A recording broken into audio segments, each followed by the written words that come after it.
So, Volodymyr, I really hope that notwithstanding the election results, we will have the support from the United States of America and especially from the United States Congress. I will talk more about this with my guest, Igor Aizenberg, professor of Manhattan College, New York.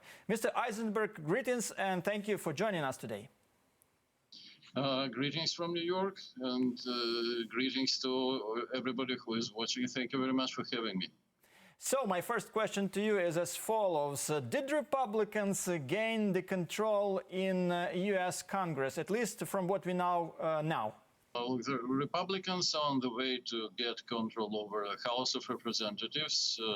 The results are not known yet, the final results, but they are on the pretty clear way to get the control. But the results are quite different from those which were expected, because practically all observers, including myself, all people expected that Republicans will get a very significant majority.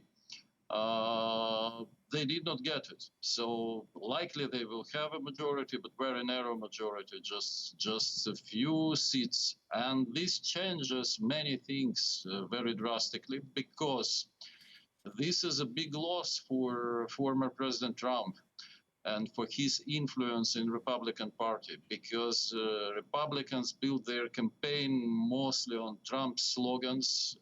Trump had many candidates whom not only he endorsed, but actually he found these candidates. And many of these candidates, they lost their election to House. And because of that, the influence of far-right wing of the Republican Party may go down now. And this is very good for Ukraine, because far-right wing in the Republican Party, they are continuously against any support for Ukraine. And if their influence goes down, this really will be very good. And President Biden, yesterday, he expressed the hope that he'll be able to work together with Republicans and Democrats, and that the next Congress will be as supportive for Ukraine as current Congress. And so I really hope very much that the results are good for Ukraine, because the things could be worse if too many far-right Republicans were elected, but this did not happen. It seems that there will be maybe about the same number. If you think now there are 57 far-right guys in the House, there will be about the same 57, maybe even less. And with regard to Senate, we still don't know results, and likely the results will be known in December, when there will be runoff round in Georgia.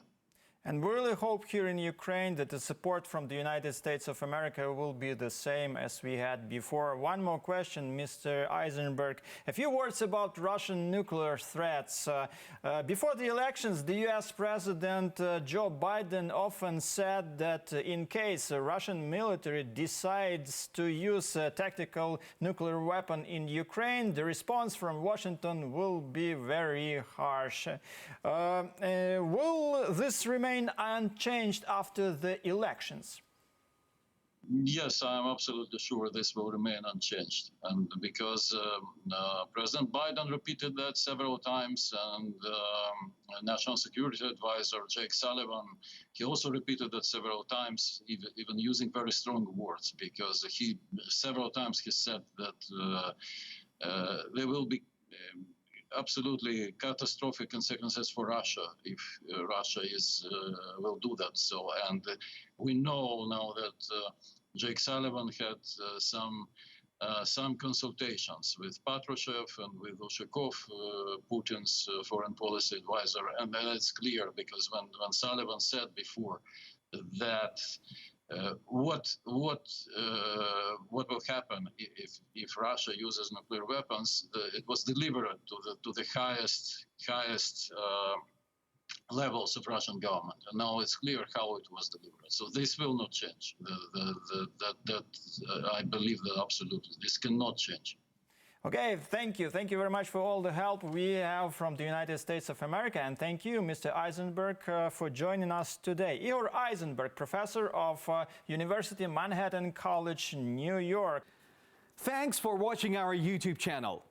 Latest news, trends, and analytics on all about Ukraine. Like, share, and subscribe. Any questions, proposals, and comments, contact us via email.